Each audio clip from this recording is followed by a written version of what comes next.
All right, ladies and gentlemen, welcome back to the channel. These are fake glasses here. Um, Neither here nor there. The Minnesota Vikings this evening lost 30-20, or at least at the time of this recording. There's still technically about a minute left in that football game. Embarrassing loss, absolutely embarrassing loss on a short week on the road. You got Matt Stafford, you got Puka Nakua coming back, you got Cooper Cup coming back. I get it. It's kind of this trap game. But the Minnesota Vikings, like, what is it, Thursday? So 5 days ago, were 5-0. They were undisputedly the best team in the NFC, in the National Football League, or sorry, the NFC and the NFL are much different. Most people would agree the Vikings, literally 10 days ago, before that loss to the Lions, were a top 3 team in the NFL. Heading into this game, you lost to Detroit on Sunday. It was very nitty gritty. Get into the meat and potatoes of it. Minnesota easily won that football game. I get it. Minnesota still undisputedly a top 5-ish, depending on your opinion, team in the NFL. Short week on the road against the Los Angeles Rams with Puka, Cooper Cup, Kyron Williams, Matt Stafford. In retrospect, it looks like a trap game, but folks, I'm a bigger Vikings fan than most. But actually, before we get into that point, hit that like button, hit that sub button for daily Vikings content. It's not daily, but we do ideally want it to be daily. Obviously, if you guys are watching this, I got my bandana. It's a little bit loose right now. If you guys are watching this, you're probably a fan of my main page, Will Upton. So thank you guys anyways, no matter what, for tuning into this video here. This game pissed me off monumentally. I'm switching this, Santa. Weird. All right, anyways. Weird game heading into it because Sean McVay should never be underrated. He should never be left out. But the Minnesota Vikings had no business losing this football game. It's actually really reminiscent of 1 week ago, or less than 1 week ago, against the Detroit Lions.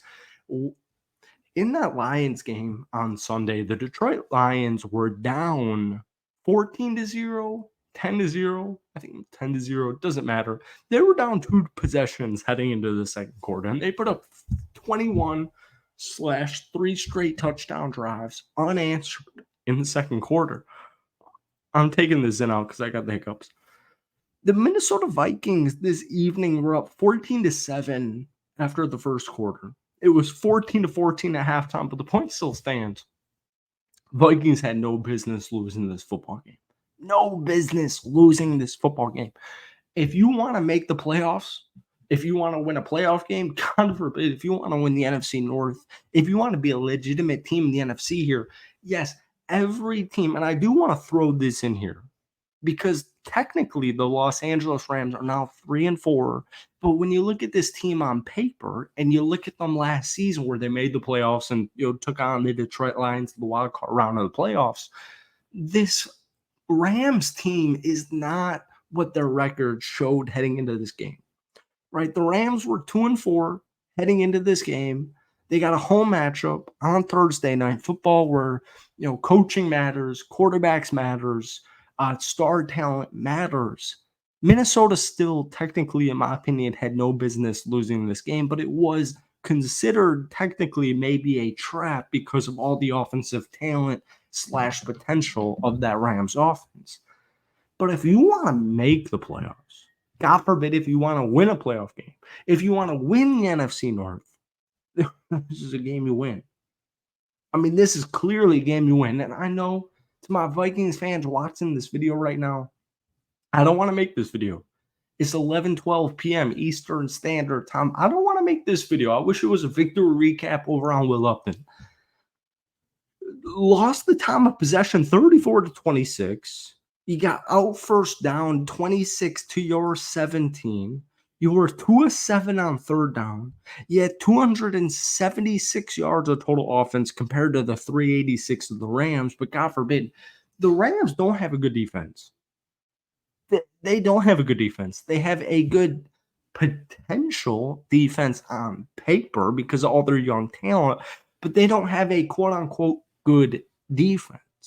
So you lose the yardage by like 110, literally 110 here.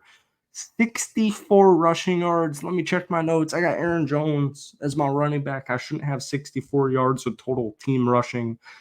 You won the turnover battle 1-0 because of the Byron Murphy interception in the second half. Sam Darnold, 18 of 25, 240, two touchdowns, zero interceptions. He had 3 sacks. The offensive line, like we pinpointed on our video on Will Upton a couple of days ago, the offensive line kind of concerns me. It concerns me a little bit. Now, when Dalton Risner comes back, maybe it's a little bit less. But your left tackle got injured this afternoon. Christian Darrisaw, and keep saying afternoon. Your left tackle got injured this evening. And Quisenberry was, I'm being dramatic because the game literally just ended. But one of you watching this video could have stepped in at left tackle and maybe done a little better job. And once again, that's being dramatic. That's not a legitimate claim, but you get what I'm saying. Sam Darnold had 2 touchdowns, 0 interceptions, 240 on 18 of 25. Win the game. Score more than 20. Aaron Jones, 19 of 58, 3.1 yards per carry. It's one of the worst run defense in the NFL. If your name's not Justin Jefferson, you had a horrid evening catching the football. Justin Jefferson, 8 catches, 115 yards. It started right out of the gate. It looked like it was going to be a Vikings domination game after that first quarter. Aaron Jones, 2 catches, 37 yards. Good for you. Josh Oliver, 2 catches, 30 yards and a touchdown. Actually, good for you. Jordan Addison, 3 targets, 2 catches, 22 yards. Jalen Naylor, 4 targets, 2 catches, 16 yards. Munt had a 10-yard catch. Sherfield had a 10-yard catch. It's enough, but obviously if you're a Vikings fan watching this video right now, the addition of TJ Hawkinson, it's going to make a big deal. It's going to make a difference, and it is a big deal, all right? Defensively, sorry, I hit my leg on this chair here, or desk. Defensively, I do want to look into the film a little bit more tomorrow. Byron Murphy had a really nice interception. Ivan Pace had himself a game with 11, 12 total, 13 total tackles. Not good at math here. Harrison Smith had a couple of really good tackles. He had 8 in general. Van Ginkel had a good game, 7 total tackles. But I really wouldn't even be fooled with the statistics here. Matt Stafford, at the end of the day, threw for 279, 4 touchdowns, and 1 interception. Kyrie Williams ran the ball 23 times for 97 yards. The Rams, as a team, 32 carries, 107 yards, 3.3 yards per carry.